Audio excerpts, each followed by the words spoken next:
নমস্কার সবাইকে, আমার নতুন একটা ভিডিওতে তোমাদের স্বাগত। চলো আজকে তোমাদের সাথে শেয়ার করব আমার মায়ের একটা চিকেন রেসিপি।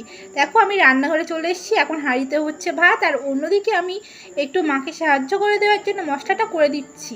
আর এদিকে অন্যদিকে মা আলুগুলো লাল লাল করে ভেজে নিচ্ছে। আলুগুলোকে লাল লাল করে ভাজা হয়ে গিয়েছে, এবারে তুলে নেওয়ার পালা। এবারে সেই কড়াইয়ের মধ্যে দিয়ে দিতে হবে পেঁয়াজ, লঙ্কা এবং রসুন কুচি। পেঁয়াজগুলোকে ঠিক এইভাবে লাল লাল করে ভেজে নেওয়ার পরে এরপরে দিয়ে দিতে হবে ধুয়ে রাখা চিকেনগুলো।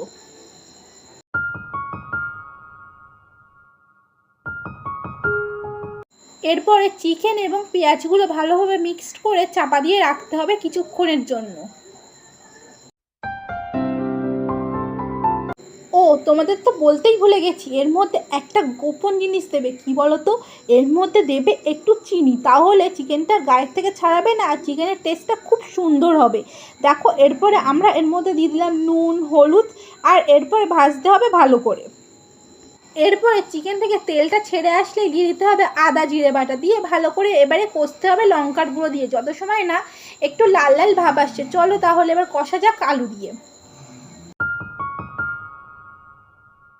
এরপরে চিকেনটা ভালোভাবে কষে আসলে দিয়ে দিতে হবে পরিমাণ মতন জল। জল দিয়ে এবারে ঢাকনা চাপা দিয়ে রেখে দিতে হবে খানিকক্ষণের জন্য।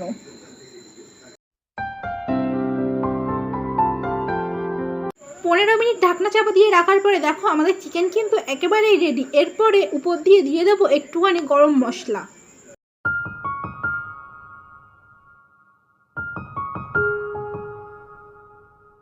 চিকেন কষার সাথে একটু স্যালাড খাওয়ার জন্য একটু সর্ষে পেঁয়াজ কেটে নিলাম।